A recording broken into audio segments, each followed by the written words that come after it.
आज कक्षा 11 के विद्यार्थी आरोह गद्य में पाठ 6 गलता लोहा पाठ का सारांश देखेंगे। गलता लोहा शेखर जोशी की रचना है। ये नई कहानी के कहानीकार हैं।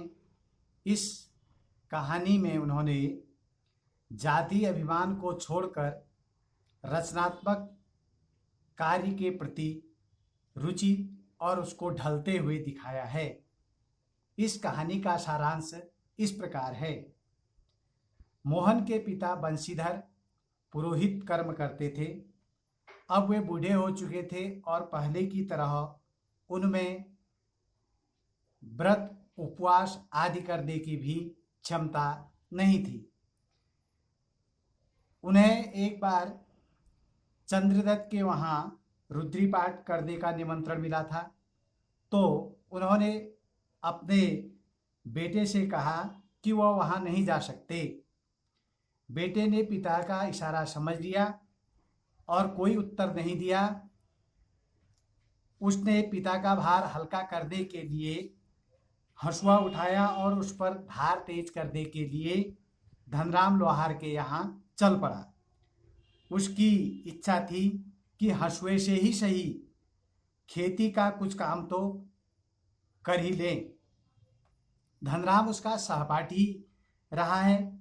मोहन वहीं एक खाली कनस्तर पर बैठकर उसको काम करते हुए देखता रहा। अचानक दोनों अपने स्कूल के मास्टर त्रिलोक सिंह की यादों में खो गए। उनको त्रिलोक सिंह माँ साहब की याद आ रही थी और त्रिलोक सिंह मोहन को बहुत प्यार करते थे, क्योंकि मोहन जो है कक्षा में बहुत ही होशियार बालक था और उसी को उन्होंने मॉनिटर बनाया था। कमज़ोर बच्चों को दंड भी त्रिलोक सिंह माँ साहब मोहन के हाथों ही दिया करते थे। मोहन के सुनहरे भविष्य की बातें भी त्रिलोक सिंह माँ साहब किया करते थे। धनराम मोहन का सहपाठी था, कक्षा का मित्र था, लेकिन वह गणित में कमज़ोर था, तो मास्टर जी उसको डंडे से पिटाई करते थे और स्वयं उसी से डंडा लाने को भी कहते थे। तो धनराम गणित में कमज़ोर था ही, उसे 13 का पहाड़ा भी याद नहीं था। तो एक बार मास्टर साहब ने उससे कहा कि तेरे दिमाग में तो लोहा भरा है रे, विद्या का ताप कहाँ लगेगा इसमें। यह कहकर मास्टर साहब ने अपने झोले में से 4-5 दरातियाँ निकाली और मोहन को धार लगाने के लिए दे दी। जब मोहन बड़ा हो गया तो वह अपने पिता गंगाराम के साथ लोहार का कार्य करने लगा और धीरे धीरे वह इस कार्य में निपुण भी हो गया। धनराम कहीं पर जो है गलती होने पर उसके पिता उसको डांटा पीटा भी करते थे।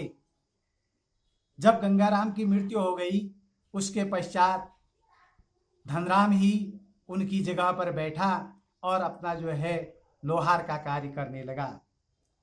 मोहन पढ़ाई में अच्छा था। उसे प्राइमरी शिक्षा पूरी करते ही छात्रवृत्ति मिल गई।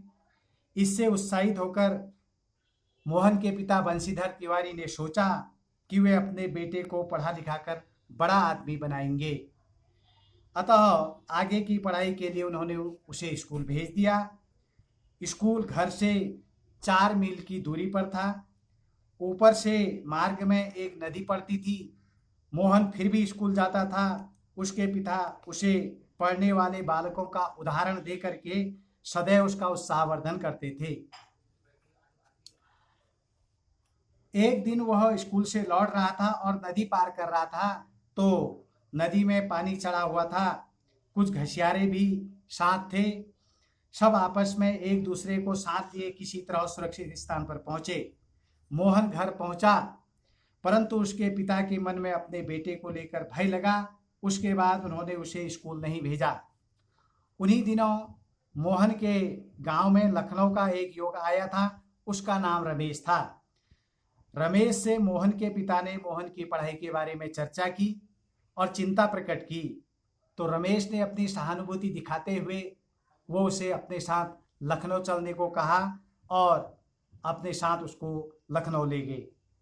मोहन को लखनऊ भेजकर बंशीधर मानो उनकी सारी समस्याओं का समाधान हो गया, परंतु लखनऊ जाकर भी मोहन की स्थिति अच्छी नहीं थी। बड़े शहर में पहुंचकर वह डरा सहमा जैसा रहता था। उससे घर के नौकरों की तरह काम लिया जाता था, यहाँ तक कि उसके पड़ोस वाले भी उससे अपना घर का काम करवाते थे। एक बार जो है मोहन गर्मियों की छुट्टियों में अपने घर आया और जो है जब उन्होंने अपने पिता को वहाँ की सारी स्थिति के बारे में बताया तो उनके पिताजी जो है बहुत दुखी हो गए और उनके सारे जो अपने बेटे को एक पढ़ा लिखा कर अच्छा इंसान, ऊंचा इंसान बनाने का सपना था, वह चकनाचूर हो गया। तो रमेश जो उसको लखनऊ ले गया था, उसने बताया कि आज के समय में BA MA किए हुए लोग भी नौकरी के लिए मारे मारे फिर रहे हैं और इसलिए जो है आज के समय में तकनीकी शिक्षा ग्रहण करना बहुत ज़रूरी है।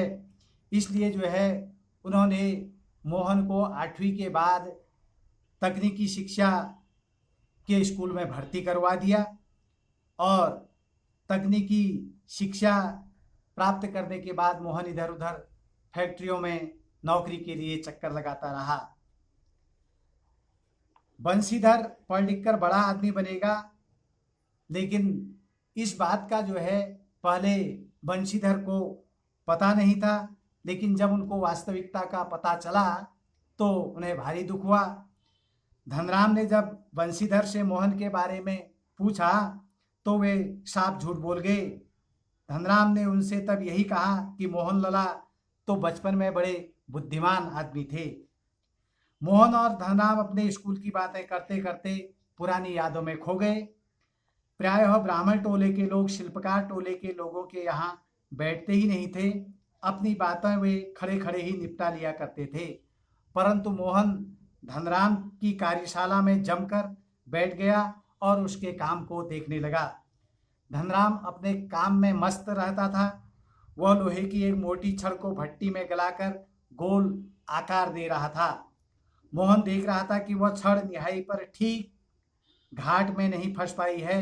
यही कारण था कि वह प्रयास करने के बाद भी ठीक से नहीं मुड़ पा रही थी। मोहन से अब चुपचाप बैठे नहीं रहा गया।